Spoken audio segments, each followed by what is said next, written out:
Hi viewers, welcome to our channel. ప్రస్తుతం మనతో పాటు సీనియర్ జర్నలిస్ట్ దామ బాల సార్ వారితో మాట్లాడారు. నమస్కారం సార్. ఎన్డీటీ అనే ఒక ఎగ్జిట్ పోల్ వచ్చిందంట కదా, మరి ఇది ఏం చెప్తుంది? ఎగ్జిట్ పోల్ ఎవరు అధికారంలోకి వస్తారంటున్నారు sir? NDT and Andhravani post poll survey అనే ఒక సర్వే వచ్చింది. ఎందుకంటే నేను చాలాసార్లు చెప్పాను, ఎగ్జిట్ పోల్ అనేది రేపు ఈవినింగ్ 6:30 తర్వాత రావాలి. కాబట్టి ఈ లోపల వచ్చేవన్నీ కూడా పోస్ట్ పోల్ సర్వేనో లేకపోతే అంచనానో ఇలా ఈ పేర్లతో వస్తున్నాయి, కానీ అవి ఎగ్జిట్ పోల్సే అవి. సో ఇప్పుడు నా దగ్గర 2 ఎగ్జిట్ పోల్స్ ఉన్నాయి. ఒకటేమో NDT and Andhravani post poll survey, రెండవది ఆత్మసాక్షి సర్వే. ముందుగా ఎన్డీటీ సర్వే చూస్తే ఎన్డీటీ వాళ్ళు ఓపెనింగ్లోనే వాళ్ళ గురించి వాళ్ళు గొప్పగా చెప్పుకున్నారు. మేము 2021 నుంచి ఎలక్షన్ సర్వేస్లో పనిచేస్తున్నాము. కర్ణాటకలో మేము చెప్పింది 100% ఇదైంది. 120 కంటే ఎక్కువ వస్తాయని చెప్పాము. కర్ణాటకలో 135 వచ్చాయి. అట్లాగే తెలంగాణలో 64 తగ్గవు కాంగ్రెస్కి అని చెప్పాము. 64 తగ్గలేదు కాంగ్రెస్కు, కరెక్ట్గా వచ్చింది. అట్లాగే ఇప్పుడు ఆంధ్రప్రదేశ్లో కూటమికి 108 తగ్గనే తగ్గదు, 108 100% వస్తుంది కూటమికి అనేది వీళ్ళు చెప్పారు. ఓవరాల్గా వీళ్ళు చెప్పింది ఏంటంటే కూటమికి 108 నుంచి 126 సీట్లు వస్తాయని చెప్తున్నారు. అందులో మళ్ళీ డివైడ్ చేస్తే తెలుగుదేశానికి 90 నుంచి 104, అంటే తెలుగుదేశం ఎవరి సహకారం లేకుండా గవర్నమెంట్ని ఇండిపెండెంట్గా ఫామ్ చేయగలుగుతుంది.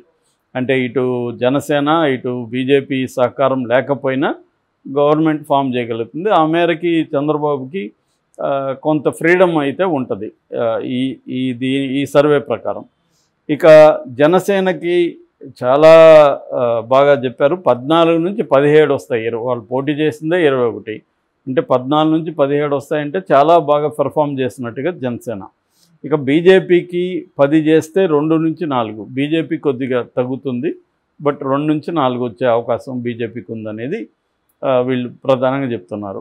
ఓకే. వైసీపీకి 49 నుంచి 63 వస్తాయి సీట్లు అనేది ఈ సర్వే చెప్తుంది. ఇక పర్సంటేజ్కి వచ్చేసరికి కూటమికి 49.2%, వైసీపీకి ఏమో 41.9%, అంటే దాదాపు 7% పైన తేడా రెండింటికి ఉంది కూటమికి వైసీపీకి. ఇక అదర్స్ 3.8% ఓట్లు వస్తాయి.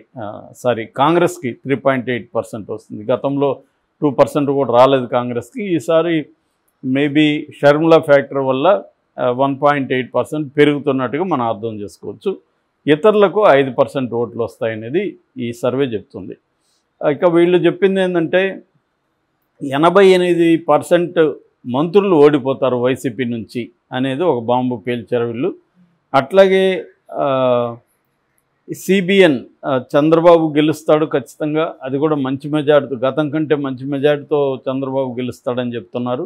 జగన్కి అయితే మెజార్టీ తగ్గుతుంది బాగా అని చెప్తున్నారు. అట్లాగే పవన్ కళ్యాణ్, నారా లోకేష్ ఇద్దరు కూడా మంచి మెజార్టీతో అసెంబ్లీలకు అడుగు పెట్టబోతున్నారని కూడా వీళ్ళు చెప్తున్నారు. ఓకే. ఎంపీ ఎలక్షన్లకు సంబంధించి కూడా 15 నుంచి 20 గెలుచుకుంటుంది కూటమి అని కూడా వీళ్ళు చెప్తున్నారు. సో 17 నుంచి 20. ఇక వీళ్ళు వైసీపీ ఏమో 5 నుంచి 8 మాత్రమే పరిమితం అవుతారు అనేది చెప్తున్నారు. ఓవరాల్గా వీళ్ళ శాంపుల్ ఇది కూడా సైజు కూడా ఇచ్చారు. 189,568 మందిని మా టీమ్స్ కలిసాయని కూడా వీళ్ళు క్లెయిమ్ చేసుకుంటున్నారు. సో ఈ రకంగా ఎన్డీటీ అండ్ ఆంధ్రవాణి ఈ 2 కంబైన్డ్గా చేసిన సర్వే క్లియర్గా తెలుగుదేశం కూటమి అధికారంలోకి వస్తుంది. కంఫర్టబుల్ మెజార్టీ 108 నుంచి 126, అంటే బ్రహ్మాండమైన మెజార్టీతో అధికారంలోకి వస్తుంది అనేది వాళ్ళు చెప్తున్నారు. ఇక ఆత్మసాక్షి దీనికి రివర్స్గా ఉంది. ఆత్మసాక్షి సర్వేమో వైసీపీకి 110కి తగ్గదు అంటున్నారు. వాళ్ళేమో 108కి కూటమికి తగ్గదంటే ఇక్కడ 110కి ఆత్మసాక్షి తగ్గదు, 122 హై ఎండ్ అని చెప్తున్నారు. కూటమేమో 54 నుంచి 64 వరకు కూటమికి రావచ్చు అనేది చెప్తున్నారు. ఇక పర్సంటేజ్ విషయానికి వస్తే కూటమికి 49.25% ఉంటుంది, వైసీపీకి ఏమో 47.5%, అంటే 49 ఇక్కడ 47 అంటే ఓన్లీ 2% కూడా లేదు. ఇది 1 పాయింట్ సంథింగ్ మాత్రమే గ్యాప్ ఉంది వీళ్ళిద్దరి మధ్య. సో ఇక కాంగ్రెస్కి వీళ్ళు ఎక్కువ వేయలేదు, 2.2% వేసారు. గతం కంటే కూడా నామినల్గా మాత్రం పెరుగుతుంది అనేది వీళ్ళు చెప్తున్నారు. ఇతరులకు కూడా ఎక్కువ వీళ్ళు వేయలేదు, 1% లోపలే ఉంటుందన్నారు. అది నిజానికి ఇతరులు కూడా అక్కడ పెద్దగా వేరే పార్టీలు ఏం లేదు కదా. కాంగ్రెస్ కూటమి, సిపిఐ వాళ్ళు కాంగ్రెస్తో ఉన్నారు, ఇటు వీళ్ళు ఉన్నారు. ఇంకా చిన్న చిన్న పార్టీలు ఉన్నాయి, భారత ఇట్లాంటివి, మన ఆయన జేడి లక్ష్మీనారాయణ ఇలాంటి వాళ్ళ ఒక టీం, అదొక కోయిలేషన్ లాగా వాళ్ళు ఏర్పడ్డారు. సో అదొక కూటమి అనమాట. సో వాళ్ళు చీల్చేది వెరీ వెరీ మైనర్గా ఉంటుంది. సో ఓవరాల్గా నాకు తెలిసి ఇప్పుడు వస్తున్న పోస్ట్ పోల్ సర్వేలు అనేకం నేను పరిశీలించిన తర్వాత నాకు అర్థమైంది ఏమంటే, ఎగ్జిట్ పోల్స్ కూడా గందరగోళంగానే ఉండబోతుంది. ఎగ్జిట్ పోల్స్ కూడా ఖచ్చితంగా 2గా చీలిపోతాయి. కొన్ని వైసీపీ రాబోతుందని చెప్పబోతున్నారు, కొన్ని ఏమో టీడీపీ రాబోతుందని చెప్తున్నారు. ఎగ్జిట్ పోల్స్ కూడా మనకేమీ ఆనందాన్ని ఇవ్వలేవు. అంటే ఎవరికి కూడా, ఇటు తెలుగుదేశానికి ఆనందాన్ని ఇవ్వవు, ఇటు వైసీపీకి కూడా ఇవ్వలేవన్న ట్రెండ్ కనిపిస్తుంది ఇక్కడైతే లోకల్గా. కానీ నేషనల్ లెవెల్లో ఎగ్జిట్ పోల్స్ ఎలా ఉంటాయనేది చూడాలి. ఎందుకంటే నేషనల్ లెవెల్లో ఉన్నప్పుడు వాళ్ళు ఇక్కడ కూడా ఆంధ్రప్రదేశ్లో కూడా ఎంపీల విషయంలో ఎగ్జిట్ పోల్స్ అన్నీ ఏమన్నా ఒక రకంగా ఉంటాయా అనేది చూస్తే దాన్ని బట్టి మనకి అర్థమవుతుంది. ఇక్కడ లోకల్గా వచ్చేసరికి అగైన్ ఇక్కడ YCP sponsored exit polls, Telugu Desam sponsored exit పోల్సే కనిపిస్తూ ఉన్నాయి ఇప్పటివరకు చూసుకుంటే. అంటే పోస్ట్ పోల్ పేరుతో కూడా ఇదే డ్రామా నడుస్తుంది. అందుకని మనం ఇంకా నేషనల్ లెవెల్లో ఏమన్నా ఎగ్జిట్ పోల్స్, ఎందుకంటే వాళ్ళ క్రెడిబిలిటీ ఇంపార్టెంట్ కాబట్టి నేషనల్ లెవెల్లో వాళ్ళు కొంత అక్యురేట్గా వీలైనా చేసే అవకాశం ఉంది. అయితే వాళ్ళు ఆనెస్ట్గా చేసినా కూడా ప్రజలు ఎంత ఆనెస్ట్గా తమ అభిప్రాయాల్ని చెబుతారు అనేది కష్టం అన్నమాట. ఎందుకంటే ఒకవైపు స్వీప్ ఉంటే ఈజీగా ప్రజలు కూడా ఓపెన్ అప్ అయిపోయి చెప్తారు. బాగా టగ్ ఆఫ్ వార్ ఉండి ప్రతి దగ్గర హోరాహోరీ పోరాటం ఉన్నప్పుడు ప్రజలు కూడా ఓపెన్ అప్ అయి చెప్పడం కష్టం. ఒకవేళ చెప్పినా కూడా 10 మంది చెప్తే మేము 5 మంది ఇటు 5 మంది ఇటు వేసారనుకో, దాంట్లో ఏమి తేల్చాలి? సో ఇటువంటి ఒక టైట్ సిచ్యువేషన్ ఉంది. గెలిచినా కూడా ఎవరైనా 95 నుంచి 97 లోపలే మెజార్టీ వచ్చే అవకాశం ఉంది అనేది ఎక్కువ మంది పరిశీలకులు చెప్తున్న విషయం అన్నమాట.